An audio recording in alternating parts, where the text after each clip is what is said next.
Hi guys and welcome back to my garden. Today I'm revealing the two gorgeous new roses that transformed my garden this summer, showing you exactly how I planted them and if they are really worth it or not. Join me as I unbox, plant and review two stunning new roses, Prince Jardinier and Plume. See my first impressions, planting process and how they are thriving months later in my garden. Ever feel you can't have too many roses? I certainly do. This summer I couldn't resist adding two exquisite new rose varieties to my collection, and I'm thrilled to share their journey with you. Ordering more and more roses, I think this is something that we all have been guilty.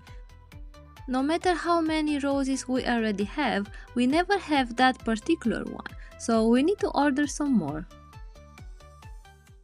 As I was scrolling one evening on my Facebook feeds, as you can imagine, I have showing only posts with roses, and somebody mentioned the seller Rose Paradise UK, saying they sell rare varieties of Tantau roses.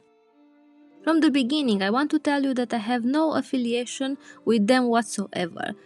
So I checked their website and surely I found a lot of gorgeous roses that were on my wish list, and I placed my order for the Beirut season. But two of the roses from my order, they had them also in pot, so I chose them because they could deliver that right away. So what I've got now is Prince Jardinier by Meilland and Plume by Kawamoto. This is a Japanese rose. Prince Jardinier by Meilland has so many names and I will put them on the screen.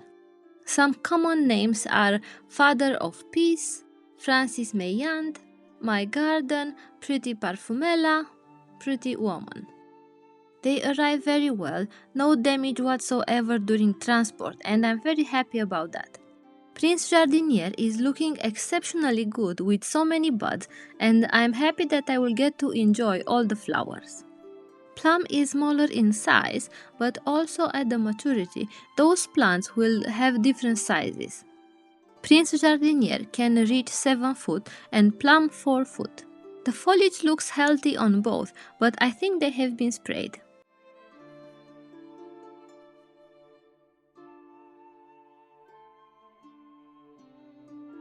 This is Plume. Never heard about this variety before.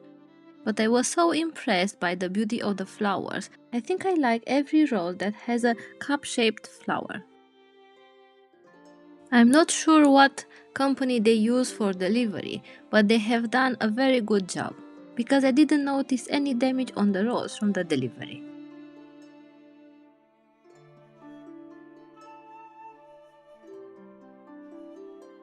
Here I will start planting Prince Jardinier. To give you a better understanding about the place that I have chosen, this is at the back of my garden. You will want to place this at the back of the border, as this rose can reach 7 foot tall, that's 215 centimeters. Here I had before sunny sky, which I decided to remove from my garden, and you can click here above or I will leave in the description below the episode where I explain why. First I'm gonna clean the grass edges, clean the weeds and dig a hole big enough to accommodate the root ball, plus some extra compost that I want to add. Here you can see the root system. I'm happy with how dense it is and how it's looking. I will plant it deep enough so the grafting point is at the soil level. Cover with soil and water very well.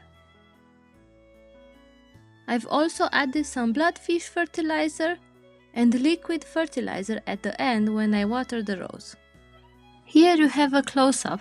I like to have the grafting point and the crown at the soil level, not too high and not too low, and I think this is the perfect depth.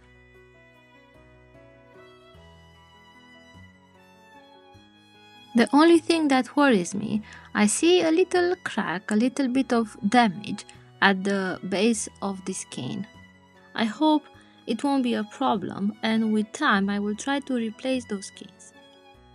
From the time I received this rose and since I planted, it has passed about 2 weeks and a lot of buds has already flowered, and they look very beautiful and they smell very nice.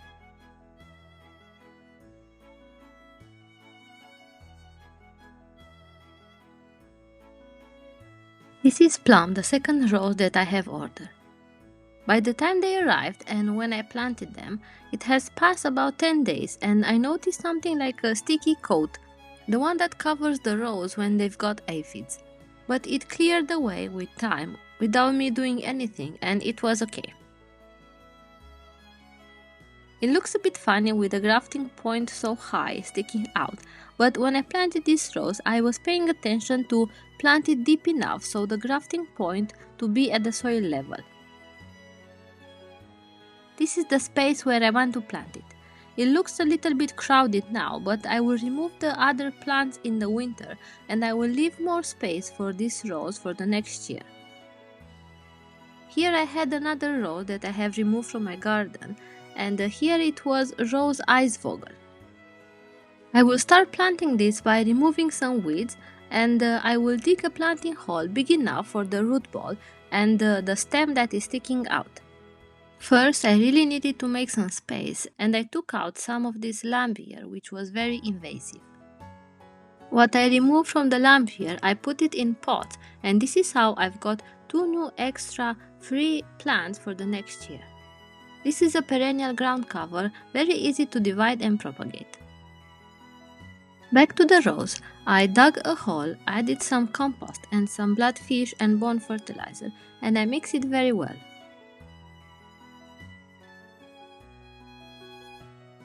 Here I was measuring and I wanted to have the grafting point at the soil level. I planted one time and then I realized that it should go deeper, so I took it out and I planted again. Don't be afraid to adjust and take the time to plant it right, because this is the best time when you can make adjustments. You can of course do it later, but it's possible to break the root system and the rose will take longer to recover. Here you can see a close-up with the planting depth and what I meant by saying the grafting point at the soil level. I'm very happy how it turned out. I fertilized at the end with some liquid seaweed fertilizer. I use a slightly less strand that is recommended, because I think the liquid seaweed will be gentle enough to not burn the root system and also will provide a nice start for this rose. I planted this at the beginning of August, so it had plenty of time this season to grow and to put down roots. To finish it off, I added some compost. I know that I should add more, but this is what I had available at the moment. Last thing was to do a little bit of deadheading and a little bit of pruning to improve the shape.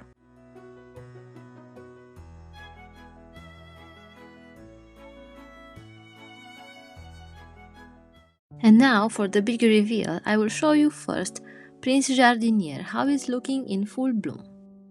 All the buds are open and it's a real joy to see it like this in my garden. It did suffer a little bit with some aphid sticky coating on the foliage, but everything cleared in a few weeks and now it's healthy, as healthy it can be this time of the year in October. I heard great things about this rose and I'm so happy that I purchased it. The flowers are very beautiful, a nice light pink color, large flowers with a gorgeous fragrance. I can feel the fragrance from a meter distance. I don't even have to put my nose into a flower. I would say this is an elegant rose, a hybrid tea that can be considered as a great cut flower. When I chose this rose, I was very impressed by the size of the flower, the health that was advertised for this, and the strong fragrance. And for sure it has met all the characteristics.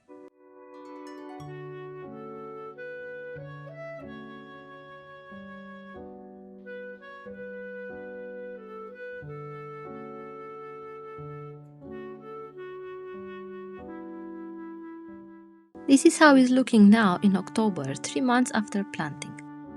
It's preparing another flush of flowers, which is very exciting. As you can see, the foliage is looking nice and clean, and I haven't done anything except the fertilizer. I haven't sprayed with anything. I will put a link in the description below with the fertilizer that I have used.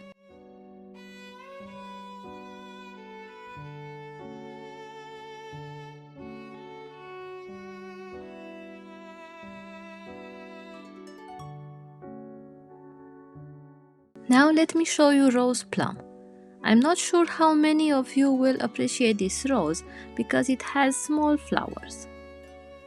I feel like this is a very sophisticated rose with a pink color and a little bit of dark pink, even red on the edges, and as it's getting old, it fades toward a very light pink. It reminds me a little bit of Queen of Sweden by David Austin. The fragrance is absolutely sublime, I love it. It is advertised as a medium fragrance, but I would say for me it's more than a medium, it's going towards strong. Here I took some photos and videos at different stages since planting.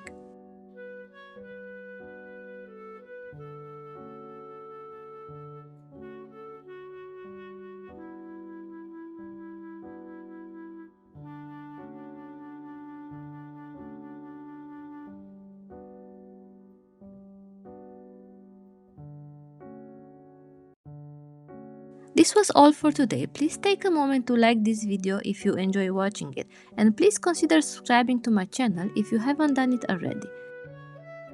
Please let me know in the comments below which rose do you prefer from those two. Me personally, I like both and I cannot wait to see them in my garden next year.